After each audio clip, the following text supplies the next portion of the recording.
Treneri buvo pasivaikščioti, tai geras greitis gavosi ir tai pulsas užkilo, tai jaučiu daug kalorijų sudeginu ir pilvukas mažesnė, ne?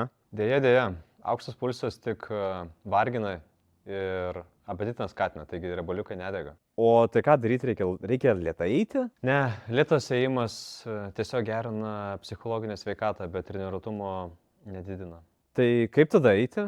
Eik taip, kad pagilėtų kvėpavimas ir jau nebesigautų dainuoti, bet kad galėtum šnekėti.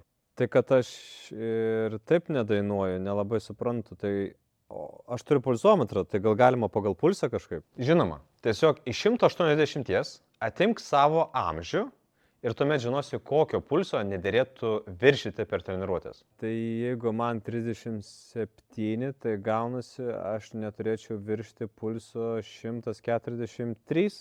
Teisingai, tuomet tavo treniruotumas sparčiai gerės, o pilvukas mažės.